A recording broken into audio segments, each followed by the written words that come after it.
I guess how after watching the film, how did you assess how McLean played? Obviously, the 3 interceptions. Right. What happened on each of those?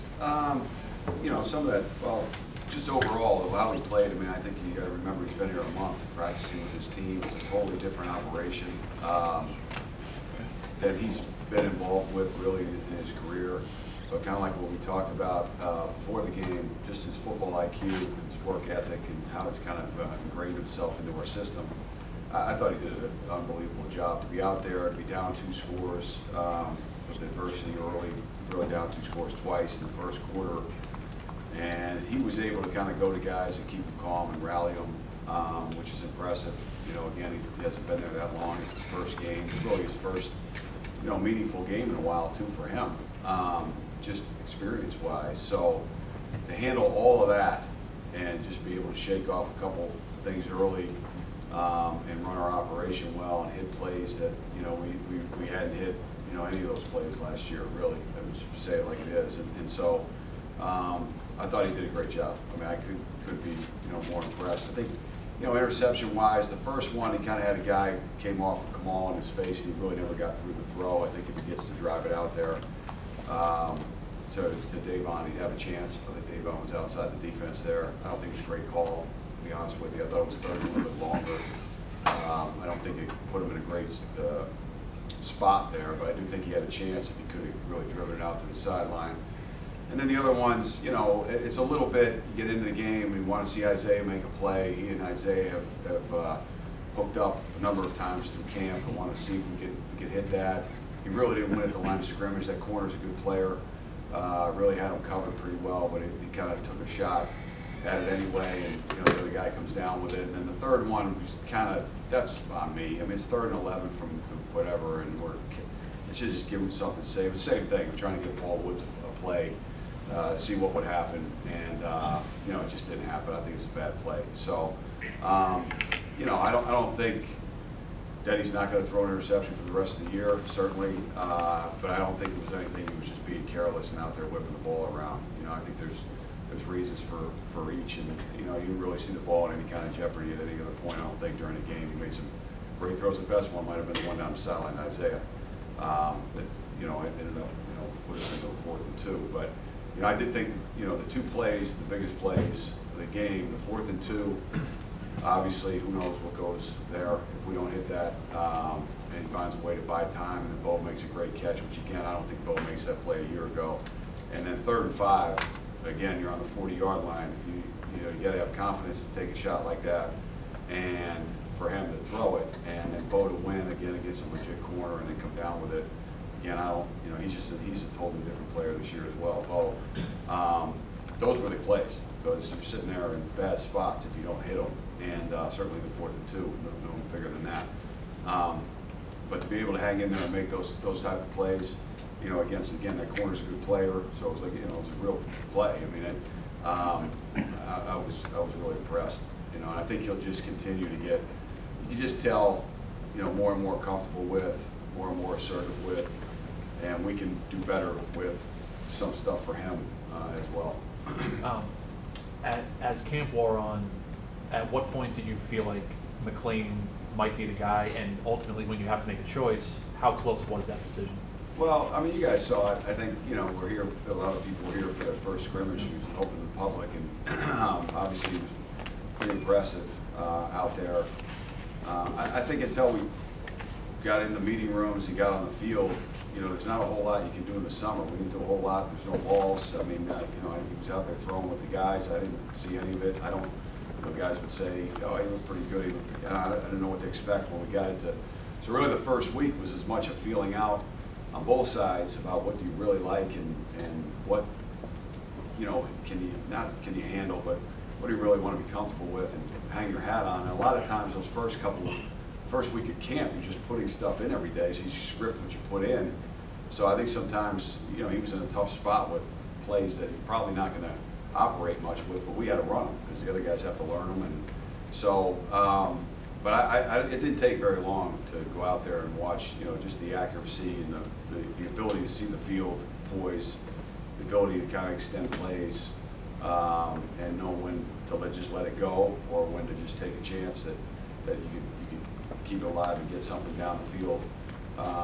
You know, I think the accuracy and the poise and the football IQ and the ability to see the field, I think that really showed through the first week. You know, again, like I said, whatever it was a week ago, I didn't really want to make it like a daily thing. He's up, he's down. But he was pretty steady all the way through. I think as he got more comfortable, he kept, you know, playing better. Obviously, you guys saw, you know, after the first week, we started alternating ones and twos pretty steadily through the rest of camp, which, again, I don't think it really hampered. We ran kind of the same plays. A lot of those receivers were kind of mix and match on the ones and twos. Sometimes you weren't always behind the first line when you were with the two, but I don't think it hampered any kind of development for either guy. But I think as that started happening, you know, you get to throw some passes to Raheem and to, you know, Bo, and to, you know, it started to kind of separate a little bit more. And you know, it's one game, and I'm sure there's going to be some ups and downs as the season goes on, ups and downs in that game. But he certainly, you know, looks the part, looks like a guy who will give us a chance every week. Last season, you said you had to kind of simplify things with the true freshman quarterback out there. Now that McClain's kind of stretching the field, throwing those deep balls, how much more does it allow you to do offensively and scheming and play calling and such? I think it does. You know, but I maybe have more confidence in it. You know, because the plays become like, you know, we were in a lot of those close games, you know, in the second half of the year, and you don't want to waste a play on a shot. They go off 2nd and 10 or if it's 3rd and 10, then what are we going to do? It's more like, okay, if we don't hit it, there's just a little bit, the confidence goes through not just from the play to like what could happen next. Like, in other words, if it is 2nd and 10, we'll be fine. You know, we got 2 runners that are really good players, and, you know, other guys that can help run it too. But I mean, we got two guys we feel good about. We got another guy, you know, we have some guys outside that we feel. So it's not, I think it's a whole collective group thing that there's a little more confidence in being able to do some things, and that if they don't work, it's not the end of the world. It's not like, okay, we're punting because it's 2nd and 10. You know, like that's almost, you could almost fast forward at times, like, oh, but what are we going to do here on 2nd and 12 because it's 3rd and 10, and we're going to. So I think there's a little more confidence through the whole operation. It's not just him; it's really everybody. And obviously, this is going to be a whole different challenge. I understand. I'm in the business. This is a hard place to play, and they're one of the top defenses in the country, and it certainly isn't going to be, you know, close your eyes and chunk it. It's going to be hard, but I think just overall, there's a lot more confidence in the whole group. I mean, like I said, a guy like Bo, a year ago, his body's changed, his strength, his ball, you know, everything's changed, which it should. He should improve as he goes. Sometimes guys don't though, and he certainly has. So there's certain, it goes through more than just McClain. There's really a lot of guys that Zach Vineski a year ago, he wasn't even in the games. So it just feels a little bit better that every play, you're not like, if this doesn't go for any yards, this whole drive is done. I feel like if we have to, like 3rd and 14, if we have to, we can figure ourselves out. What was your message to Art when he didn't win the job? And you probably heard what Chris said the other day, perfect world, you redshirt, but can he continue to develop and maybe you know, be the quarterback in the future? Oh, yeah, I don't think there's any doubt. You know, I think, you know, and I know I've said it to you guys before, I think it was a little bit unfair that he was forced into playing last year. He really wasn't ready. Just nobody would be, based on the experience that he had previous to that, having to go play against some of these defenses we play against. So there's certainly, while it always looks like this is it, he's got 3 more years to play football, and it could be over 4 years, it could be over 3. But I just seen, like, in a week, you know, he obviously handles everything really well, where he stands back there with McClain and kind of is pointing to where he would go with the ball and why, and you know, he's going through the operation behind McClain every time we run any of these plays, and he'll continue to do that, I'm sure. That's just his work ethic. I think it's clearing, I don't know, I don't want to speak for it, but I think it's just kind of clearing some things up, like, oh, if you wait this much longer, or if you move this much that way, or if you whatever, it just changes everything rather than it has to come out right now. You know what I mean? There's just, I don't know, I think it'll be invaluable in the end. I don't think it's what he would probably have rooted for or wished for, but in the end, I think it could be a good thing. And we did have a conversation, you know, right around when we made the decision earlier this week, and I even went to him on the sideline. I said, okay, you you know, what we talked about, more or less saying, let's not waste any games. Like, in other words, if we're up big, let's not use that as one of your games. Because A, we might need them second snap of Iowa for the rest of the year, or we might need him to win some games, but maybe he doesn't get more than 4 and he can steal the year back. So we weren't going to kind of quote unquote waste the game. I mean, Johnny's already had his redshirt year, so but I wanted to make sure he was good with that, you know, in the game. I just went up to him and said, hey, this is what we talked about, right? He said, no, I'm good. Like, not that he wouldn't do it if we wanted, of course you say that, but the reality is we're not going to waste any games. So he is the backup quarterback. It's just depending on what. Yeah, that wasn't the situation. Okay. You know, I don't think, you know, if it was something, you know, knock on wood, if something what was to happen in the first quarter or something like that, he was going in. You know, same thing this week. I mean, that's the way we kind of operate for now. But we're not going to, you know, up or down or whatever it is, just say, hey, go finish the game, and then all of a sudden that counts as the game. Epinesa, I think he had 1 tackle against I mean, how much did he change, I guess, their offense, what you saw, even with this 1 tackle? I assume they had to double team him every time. Yeah. And how do you feel that you guys match up, especially with issues at tight end? Well, it's hard. I mean, he's one of the best players, in the, if not the best defensive player in the conference. He's one of the best players overall in general in the conference. Is saying a lot for this conference, obviously. And the guy on the other end, 57, is pretty good too. I mean, he plays incredibly hard and is sound. It's just like everything they do, they are sound and they play incredibly hard. They don't panic. They don't give you anything. You got to earn every inch that you get against them, because they're not going to just blow a coverage and the guy runs free. I mean, that just doesn't happen. I mean, every play is like a battle, and you got to be on. But certainly, the front in general is where it starts. It's where it started for this defense for a long time. But they do such a good job of not just the individual techniques and players, just collectively how they read blocks and read pass, run, and read and react accordingly to what you're trying to do. Like, they change their operation in the middle of the play, and they do it all together. And so it's hard to get anything on them. But certainly, when you just look at the team, you know, okay, this guy can ruin the game, and then you realize as you go, so can the other guy.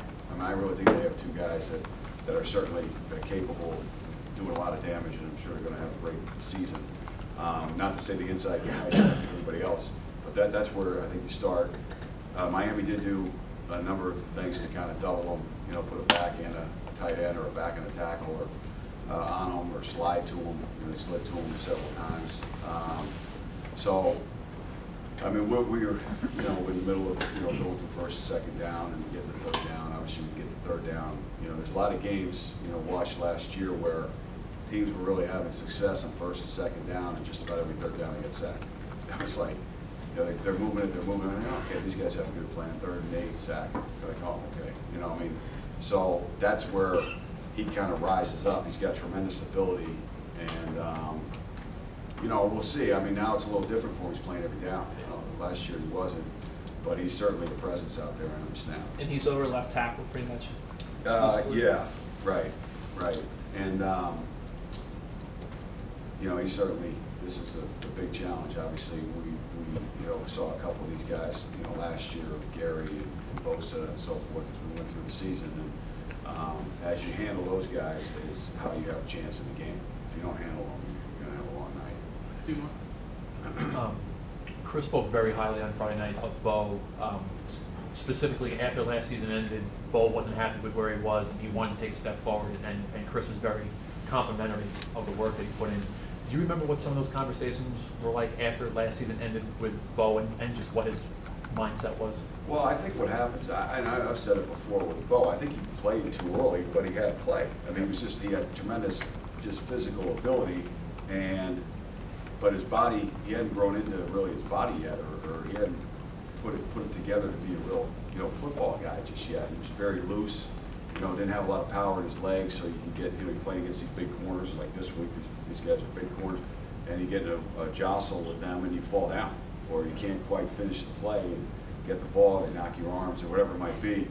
So it's really been a 2-year kind of process of physical changes, you know, in the weight room and getting the speed to translate into football. And I think Lester's done a ton of work with these guys. I mean, Lester's coached a lot of really good receivers and you know, made Bo a priority because we knew you got to have speed. There's no substitute for it, but you got to be able to finish the plays. I think he's finally somewhat grown into his body. I don't think he's done. You know, you'd love to say he redshirted that first year, and this is, you know, he's got 2 more after this. But because I always talk about is if you look at the real receivers, it's waist down. Just look, but I don't even say Antonio Brown or Larry Fitzgerald or Terrell Owens or this, whoever. It's waist down. That's power. That's how they get their jump start off the ball. That's how they outplay people for the ball. And then obviously half those guys are jacked up here as well. But it really starts down there, and that's where I think he was a, you know, kind of a track guy with the skinny legs that could go run all over the place. Now he's got some power to him and confidence to go ahead and make those plays, because he made them all camp, and he made them, you know, you could see it coming in the spring, and then all of a sudden in camp, and you know, because that's just a different level of speed, but if you can't finish after a while, people just go, yeah, just don't worry about it.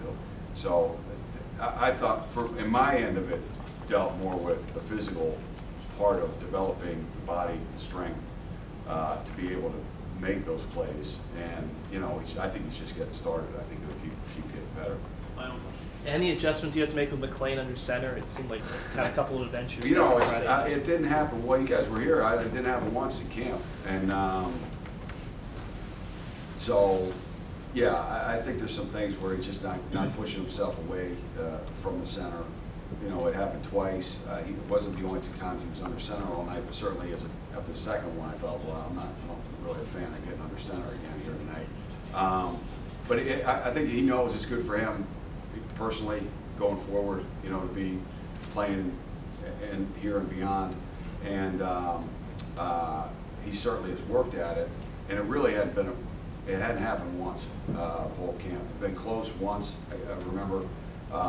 So, you know, whether that was just in, you know, this heat of the game or whatever, it slowed down the operation a little bit, just making sure everything was right, you know, before the snap, whatever it might have been with each particular one. But they both were kind of the same thing. You never really stepped with the first foot away from the center, so the second foot never came off the ground. And, you know, because Crimmick came over to me and was like, oh, I can't believe it, I'm sorry, I stepped on him. I'm like, I mean, you're just running the play.